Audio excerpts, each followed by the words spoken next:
Assalamualaikum warahmatullahi wabarakatuh. Selamat sore Waalaikumsalam teman-teman. warahmatullahi wabarakatuh. Selamat sore teman-teman peserta gelar bicara yang berbahagia. Sore, Kak. Pertama-tama, marilah kita panjatkan puji syukur kepada Allah Subhanahu wa taala karena telah memberikan rahmat serta kesehatan sehingga kita dapat mengikuti gelar bicara pada hari ini. Adapun topik yang akan kami bahas dalam forum ini yaitu seluk-beluk dunia teater. Perkenalkan, nama saya Muhammad Bagas Prakoso yang akan bertugas sebagai moderator pada acara gelar bicara pada hari ini. Di sini narasumber kita sudah hadir nih, yaitu Mas Handoko Priyanto yang akrab disebut sebagai Mas Otong. Halo Mas Otong. Ya, selamat sore, Kak. Sore, Mas. Gimana nih ceritanya di Gemolong bisa terbentuk teater pecelaton, Mas? Langsung ya. Iya, Pak. Assalamualaikum warahmatullahi wabarakatuh. Salam. Namo Buddhaya, salam kebajikan, rahayu untuk kita semua. Terima kasih atas waktu dan tempatnya menjadi pembicara pada sore hari ini. Awalnya kita terbentuk Teater Pacelaton itu sejak tahun 2012. Jadi saya kurang lebih sejak tahun 2006 sudah bergelut di teater. 2006 itu di SMA, terus lulus dari SMA 2009 karena mungkin kita itu hobi dari hobi, terus bingung mau menyalurkan ekspresi kita bikin teater yang namanya Teater Pacelaton yang didirikan 3 orang termasuk saya sebagai pendiri juga. Selama 12 tahun itu intinya visi dan misi kita adalah membangun seni budaya khususnya teater di wilayah Gemolong dan sekitarnya agar mengenalkan teater lebih dalam lagi kepada masyarakat umum. Seperti itu, Kak.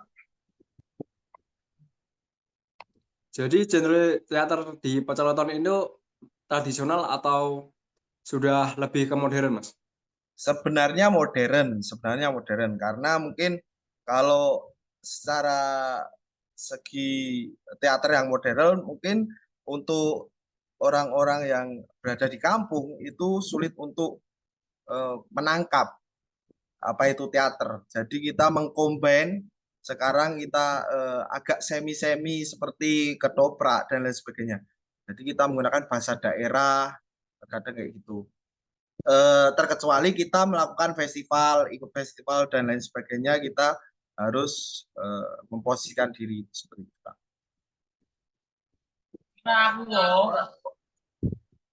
Ya, Mas Otong sendiri kan sudah lama berkecimpung di dunia teater ya. Itu Ya. apa ada tantangan tersendiri untuk mempertahankan biar teater itu didukung oleh masyarakat atau malah pemerintah juga mendukung sampean, Mas? Mungkin untuk teater di wilayah Gembolong mungkin awal tahun 2012 itu kita membuat teater Pacelaton itu di pentas produksi pertama, alhamdulillah sudah ada minat dari masyarakat. Jadi kurang lebih kalau kita melakukan pentas produksi ada 300 sampai 350 sampai 400 orang yang biasa melihat kita untuk melakukan pementasan teater. Jadi lebih ke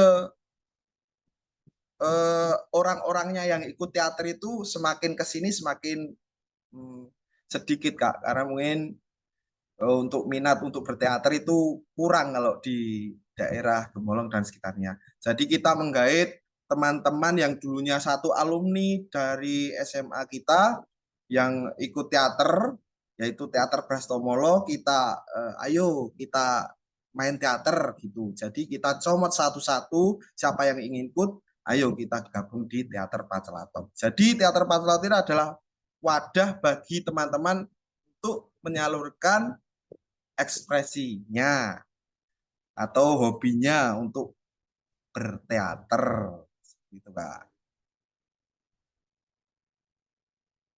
Jadi untuk dukungan dari pemerintah, alhamdulillah kita dapat itu di 3 tahun terakhir.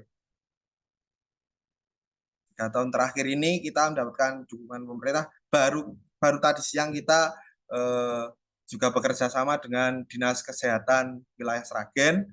Baru tadi pagi kita main di Dinas Kesehatan Kabupaten Sragen. Itu Mas. Tadi untuk menumbuhkan minat dan bakat ya. Berarti itu Iya, untuk orang umum boleh ikut berarti.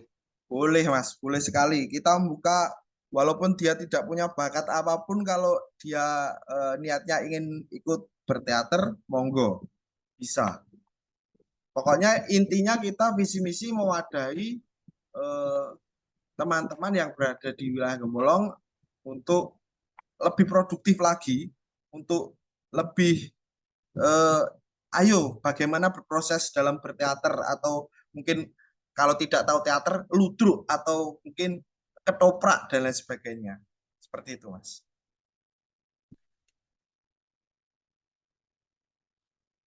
Ya, cukup jauh ya apa? Cukup keren apa ceritanya di Gemolong itu. Terus kita masuk ke materi langsung aja ya, Mas ya. Iya, Ya, siap, Mas. dari Masnya sendiri seluk beluk dunia teater itu bagaimana? Sebenarnya kalau untuk global saya kurang tahu, karena untuk teori-teori teater itu saya kurang tahu. Jadi memang dari dulunya kita hobinya eh, aktor atau pemain panggung. Jadi ya kita menyalurkan hobi aja. Jadi kesenangan kita di situ gitu, Mas. Seperti itu. Jadi kita menggait teman-teman yang bisa bermusik, karena kita ini sedang ada di sanggar. Jadi sanggarnya ada gamelan komplit, ada drum juga dan lain sebagainya. Kita mewadai teman-teman yang ingin berproses bersama teater Patlaton seperti itu.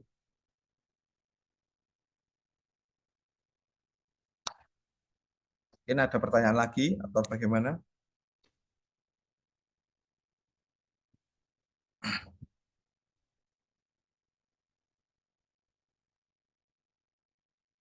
Kok ya ideal apa? Berarti Anda sudah sangat suka sekali ya dengan teater. Terus apa ada tokoh yang sangat Mas idolakan itu? Untuk aktor ya, aktor atau tokoh? Tokoh juga bisa atau aktor Tokoh dulu. teater ya. Tokoh teater untuk di Solo banyak sekali. Ada Mas Yogi, ada juga Pak Gigo, dan masih banyak sekali. Kalau Jogja ada Mas Butet, ada juga Bapak Wani Darmawan. Seperti itu. Mungkin itu adalah senior-senior yang sangat luar biasa. Mungkin yang menjadi salah satu role model saya ketika berteater.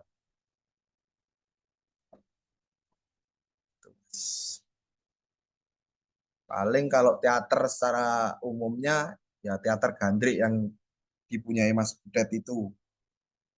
Jadi lebih ke komedi.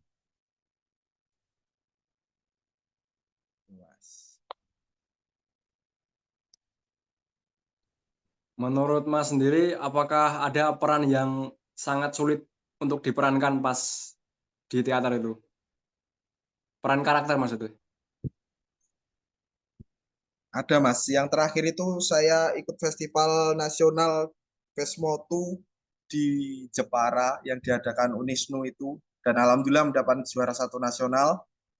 Itu jadi tokoh, salah satu tokoh pembunuh Munir. Dan itu karena basic saya itu bukan aktor yang serius, jadi saya dituntut untuk menjadi seorang pembunuh berdarah dingin yang bengis seperti itu. Jadi saya harus menganalisa dulu bagaimana siapakah aktor dari eksekutor dari pembunuh Munir, dan bagaimana dia membunuh Munir seperti itu. Jadi kita harus belajar untuk mengenal tokoh itu, Mas. Dan alhamdulillahnya dalam waktu kurang lebih proses 2 bulan, saya bisa mendalami karakter itu, dan alhamdulillah lancar dan juara satu nasional di Vesmotu. Ya, itu cara untuk mendalaminya bagaimana Mas ya? Itu sulit bagi saya. lebih ke gimana ya Mas? Kalau saya ngobrol nggak bisa, biasanya saya praktek. Jadi tokoh siapa saja yang di balik pembunuh Munir itu kita lihat atau flashback ke belakang dan kita eh, tirukan dari segi gerak, dari segi mimik wajah, dari segi sifat. Itu kita karakter itu harus kita bangun. Jadi kita ketika sudah berada di atas panggung, itu bukan kita pribadi. Jadi memang kita sudah menjadi tokoh pembunuh itu. Itu Mas.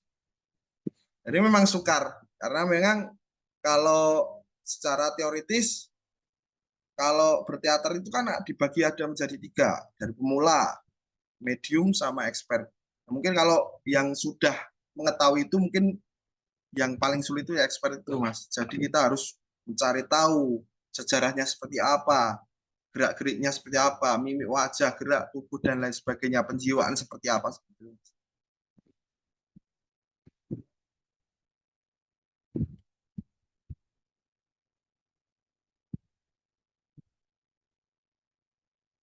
Ya, ini pertanyaan lagi.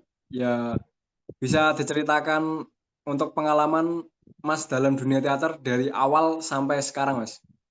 Ya, kalau dari awal kan saya 2006 itu masuk teater di SMA 1 Gemolong, namanya Teater Brastomolo. Sampai 2009 saya lulus. Setelah itu saya tidak berkuliah. Jadi setelah itu saya bingung mau menyalurkan hobi saya. Dan ternyata masih banyak sekali teman-teman yang eh, setelah lulus itu kuliah tapi masih ingin berteater. Jadi saya merangkul mereka dan membuat teater sejak tahun 2000, perencanaan 2011 dan kita produksi di 2012 sampai sekarang, berarti kurang lebih 13 tahunan kita berteater di Pancalaton ini. Setelah itu eh, tidak hanya kita bermain, tapi kita juga menjadi penggarap. Biasanya kita menggarap teater di SMA, SD, TK, SMP, seperti itu. Jadi kita menjadi pelatih di situ, jadi sutradara. Itu Mas. Sampai sekarang masih berkelanjutan.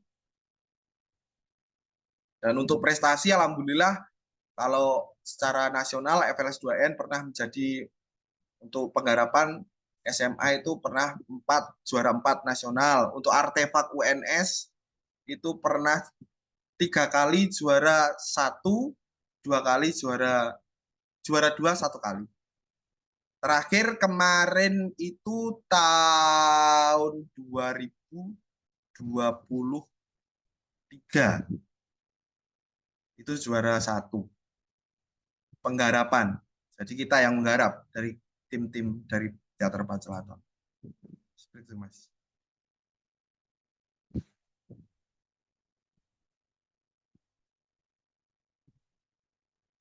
Ya, untuk perlombaan-perlombaan itu berarti yang mengadakan Dinas Kebudayaan atau bagaimana, Mas? Kebanyakan universitas Mas. Kalau yang di Jepara itu universitas. Kalau di artefak UNS itu universitas. Tapi kalau biasanya SMA kita melakukan penggarapan itu biasanya Dinas Kebudayaan dan Pendidikan.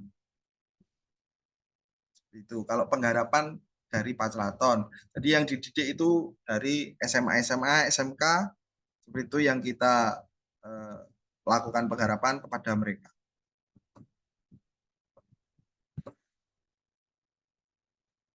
Keren. Itu bisa mau izin nggak, Mas? Apa Boleh? menampilkan foto jenengan? Boleh di Boleh. share? Ya.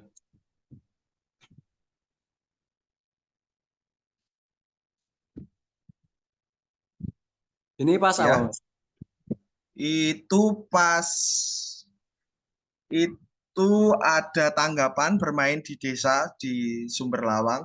Jadi Agustusan mereka menanggap teater Pancalaton itu sudah rutinitas setiap Agustus pasti Sumberlawang di daerah situ menanggap kita untuk eh, melakukan teater dan kepinginannya mereka semi ketoprak seperti itu Mas. Jadi pakai bahasa Jawa biar dimengerti teman-teman atau bapak-bapak, ibu-ibu, atau adik-adik yang menonton. Ini naskahnya kalau tidak salah judulnya Eng Ing Eng karya Pak Taat Wihargo. Eng Ing Eng Pak Taat Wihargo ya? Pak Taat Wihargo itu pembina kita. Itu Mas. Eng Ing Eng.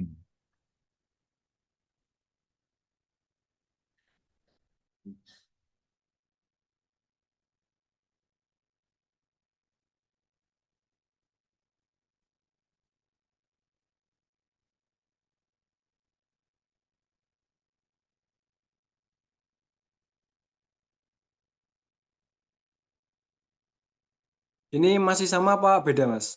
Sama, itu masih sama, Mas. Sama. Sama.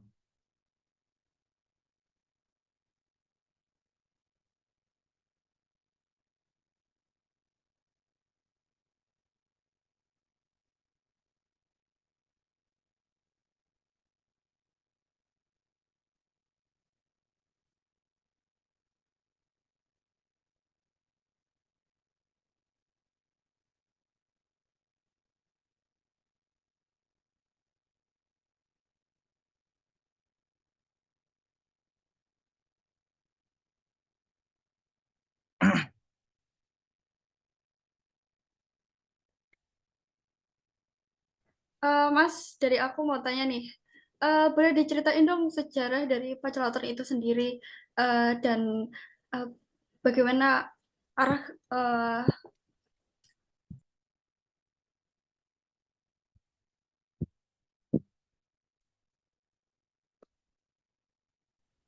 dan bagaimana itu targetnya ke siapa aja, seperti itu. Boleh diceritakan, Mas? Untuk sejarah, ya sudah saya omongkan tadi, sejarahnya memang kita dari alumni SMA Negeri 1 Gemolong ingin membuat wadah dunia pertunjukan di wilayah Gemolong untuk menjadi hiburan. Sebenarnya pertama itu hiburan, ternyata berkelanjutan sampai sekarang. Dan itu pasarnya mungkin ya warga Gemolong. Sebenarnya kita pasarnya awalnya warga Gemolong, tapi alhamdulillahnya sekarang alhamdulillah sudah dikenal di luar. Terutama mungkin di Solo alhamdulillah sudah banyak yang kenal teater Pacelaton. Mungkin kalau Anda tahu mungkin pasti ada yang kalau biasanya kalau di teater-teater Solo sudah paham teater Pacelaton. Seperti itu, Kak.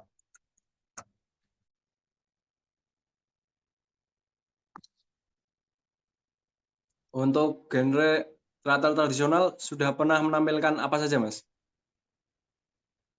Apa ya, drama kolosal. Seperti itu, Mas. Biasanya kalau kita merujuknya bukan pure ketoprak, bukan pure ludruk. Jadi kita mengcombine antara teater modern dengan teater tradisional. Jadi lebih ke soalnya kalau kita main kalau ketoprak itu kan biasanya ada pakem-pakemnya. Ludruk itu ada pakem-pakemnya. Dan kita itu tidak ada basic ke situ.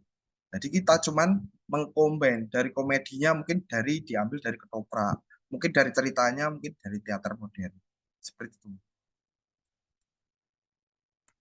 Jadi agar bisa diterima oleh masyarakat awam. Lebih ringan pokoknya ceritanya, nggak terlalu yang susah-susah.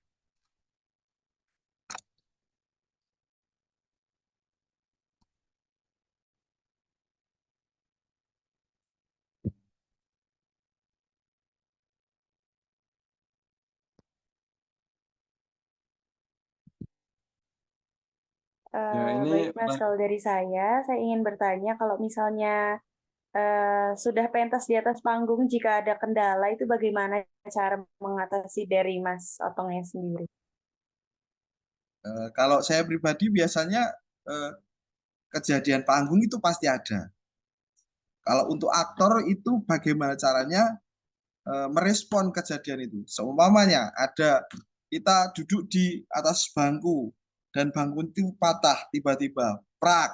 Ya kita harus merespon apa yang itu terjadi. Jangan sampai kita berhenti di tengah jalan. Karena penonton tidak tahu kalau itu memang kejadian yang tidak disengaja.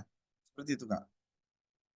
Jadi harus ada respon ketika ada sesuatu yang terjadi di atas panggung.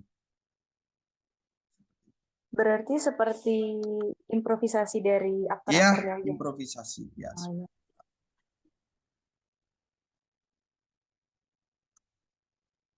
Saya Mas mau izin tanya, terkait persiapan dan latihan, apakah ada teknik sendiri dari Mas Otong sendiri? Sebenarnya kalau dulunya mungkin bagi orang yang baru masuk seperti yang baru ingin ikut teater, biasanya kita kasih basic-basic dulu. Seperti bagaimana kita mengolah suara, bagaimana kita mengolah mimik wajah, bagaimana kita mengolah rasa atau penjiwaan dalam menjadi seseorang yang lain. Seperti itu, Kak. Jadi kita berikan basic dulu, setelah basic itu nanti kita sudah masuk ke naskah, reading, bagaimana kita membaca dialog itu tidak seperti membaca seperti anak-anak SD. Biasanya kalau orang awam baru pegang naskah, biasanya kalau ada kata apa, biasanya kan nadanya seperti itu. Tidak monoton seperti itu, Kak.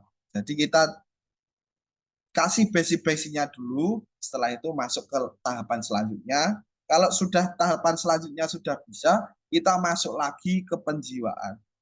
Setelah penjiwaan bisa, kita sambil mengatur semua blocking, setting, dan lain sebagainya gitu harus sudah di luar proses itu kita sudah tahu harus seperti apa.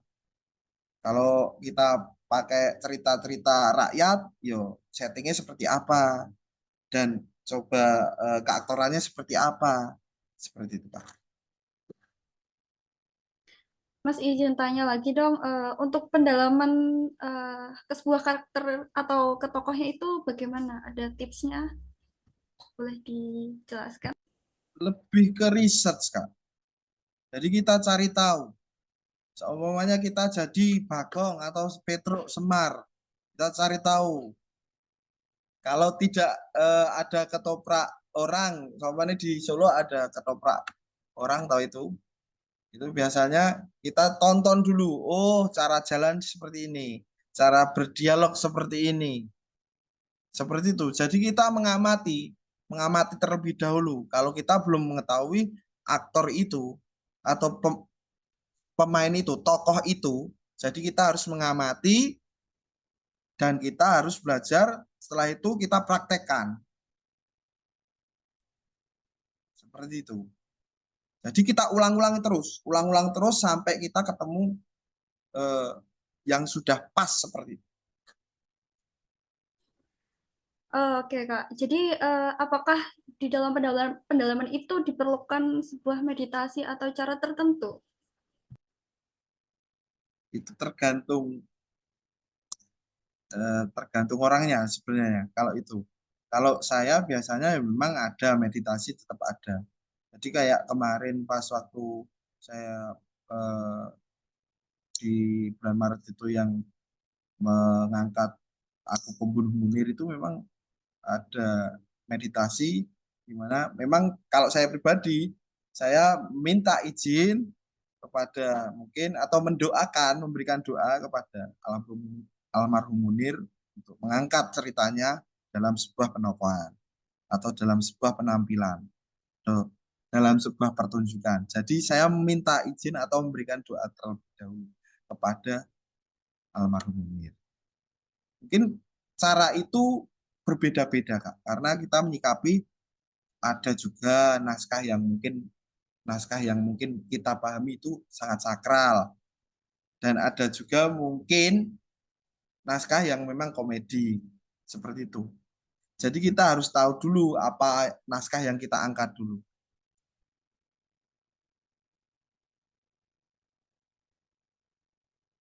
Izin tanya Mas, ya terkait monolog, apakah Masnya sudah sering melakukan atau Kalau monolog sebenarnya, Kak, untuk monolog saya biasanya menjadi sutradara atau penggarap.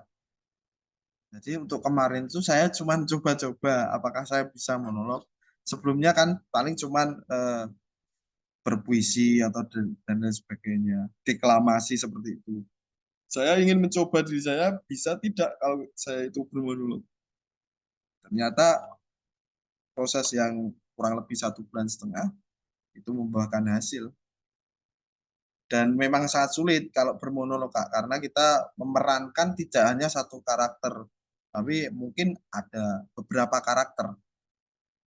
Jadi kita harus tahu, oh kita harus berganti peran ini, kita harus berganti peran ini. Jadi kita menjadi satu penampilan itu beberapa karakter. Yang paling sukar itu.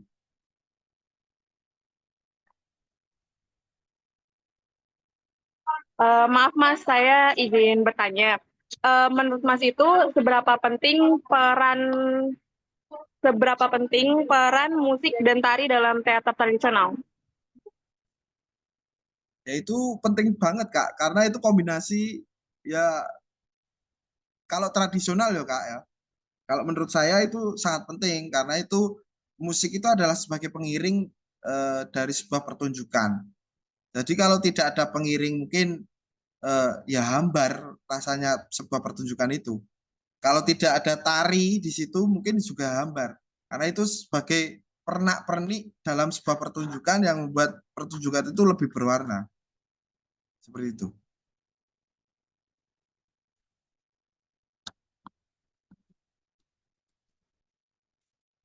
Izin tanya Mas, Karena terkait monolog tadi. Kan biasanya naskahnya 5 lembar atau 7 lembar gitu. Itu cara menghafal ini gimana? untuk menghafal sebenarnya kalau terus dibaca Mas pokoknya. Sebenarnya itu dibaca terus-menerus, dihafalin terus-menerus. Kalau ingin cepat hafal, kita hafalkan plotnya. Bagian 1 apa, tentang permasalahan apa, bagian 2 apa, bagian 3 apa, bagian 4 apa. Seperti itu. Untuk cepat menghafal. Tapi kalau di luar naskah itu kan kita bisa improvisasi. Tapi jangan keluar dari benang merah dari cerita itu. Seperti itu. Kalau untuk menghafal sebenarnya itu, Mas. Karena mungkin proses teater itu proses yang sangat membosankan sebenarnya. Setiap hari reading seumpamanya kita diberikan satu naskah das. Reading kurang lebih 1 bulan. Seperti itu terus. Diolah seperti itu terus. Jadi memang prosesnya ya cukup lama. Jadi untuk menghafal itu tidak serta-merta kita membaca langsung hafal, nggak bisa. Tetap diulang-ulang, intonasinya seperti apa, warna bahasa seperti apa, itu kayak gitu. Jadi tidak sekedar membaca, tapi kita juga melakukan naskah itu.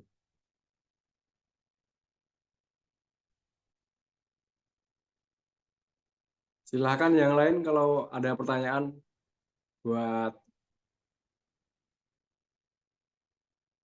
Saya mau bertanya, Mas. Ya,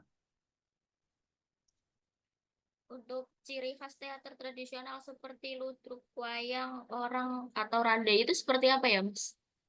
jadi kalau ada naskah modern, kita combine dijadikan tradisi seperti itu. Mas, baik, Mas. Terima kasih. Iya, ada pertanyaan lagi nggak buat Mas Otong?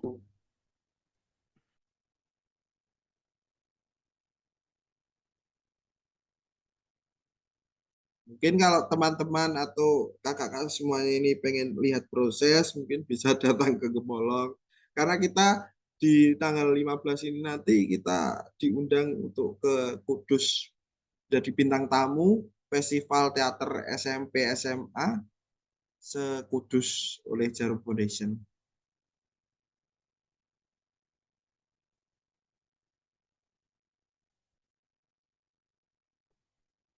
Mau tanya lagi, Mas? Izin Ya, bertanya, Kak. oke. Apakah pernah ada pementasan teater tradisional yang diadaptasi ke film atau drama modern? Eh, Pernah Kak, tapi itu hanya legenda ya. Kalau itu yang eng-eng tadi sebenarnya kan itu adaptasi dari bawang merah bawang putih. Tapi kita remake atau kita ubah jadi lebih ke tradisional. Mungkin secara segi kostum, musik, atau pembawaan karakter-karakternya kita ubah.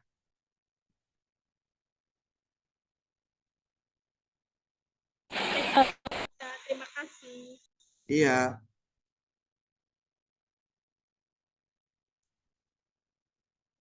Cintanya Mas terkait tadi Mas Otong menyinggung warna warna baca ya. Itu maksudnya apa Mas?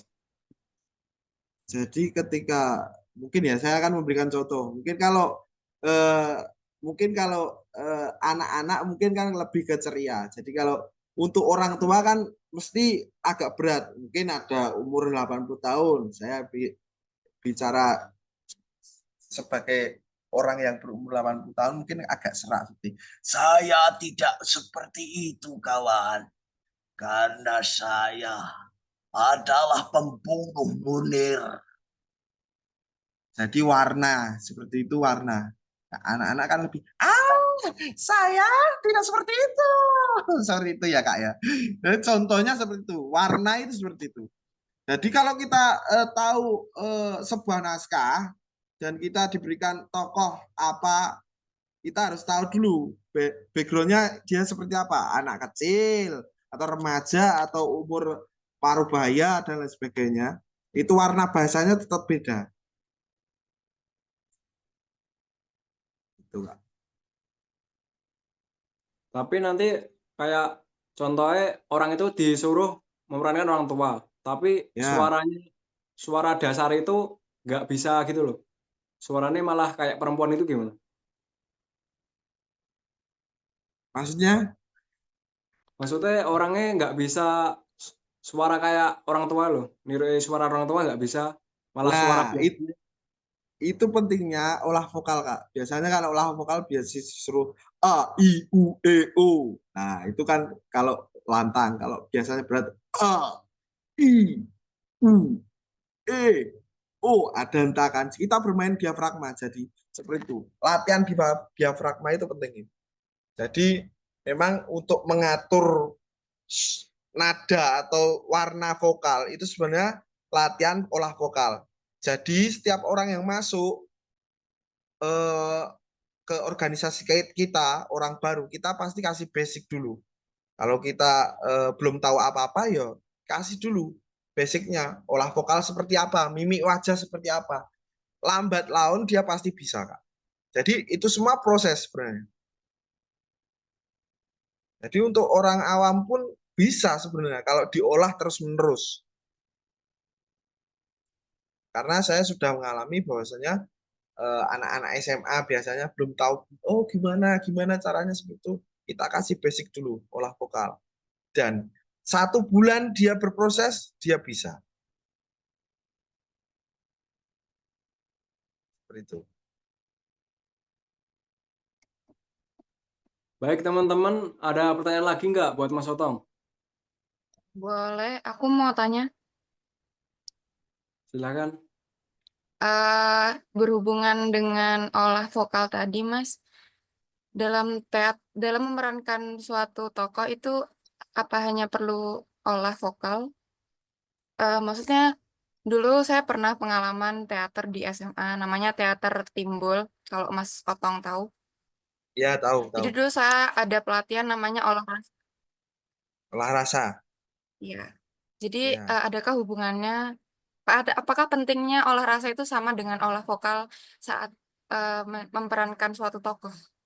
Sebenarnya kalau olah vokal, olah mimik wajah itu lebih ke basic. Tapi kalau olah sudah masuk ke olah rasa itu di atasnya itu. Jadi kalau rasa itu yang paling dalam soalnya. Kalau rasa itu lebih ke batin kita gitu loh. Memainkan batin seperti itu loh. Kita memposisikan diri kita jadi orang lain seperti itu. Jadi ya, karena tadi kan saya sudah bilang, jadi setiap kita melakukan pertunjukan, pasti kita ada yang namanya meditasi. Biasanya itu condong ke olah rasa, seperti itu. Kita membayangkan, memposisikan diri menjadi orang lain, menjadi sosok lain, dan itu bukan kita. Seperti itu, Kak. Jadi olah rasa itu sangat penting ya, Mas, buat Sangat penting, sangat penting. Di balik olah vokal, mimik wajah, dan lain sebagainya, yang paling penting sebenarnya olah rasa. Tapi yang paling berat juga itu olah rasa. baik, Mas. Terima kasih. Iya, sama-sama.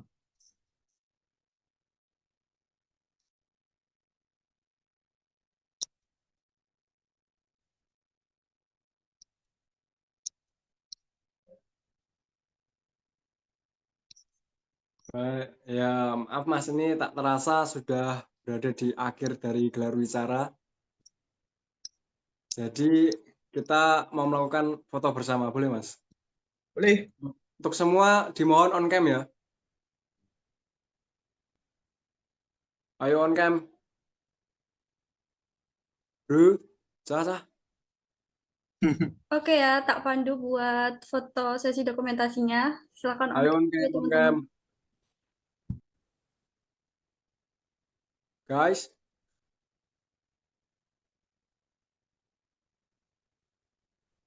Oke, untuk slide pertama.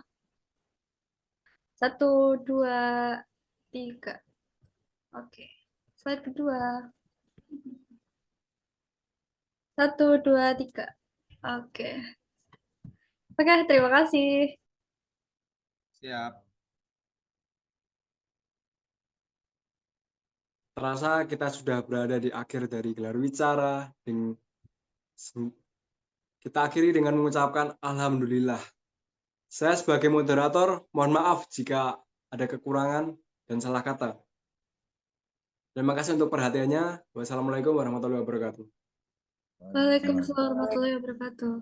Terima kasih Mas Otong. Siap, Terima kasih, Mas Otto. sama-sama. Oke.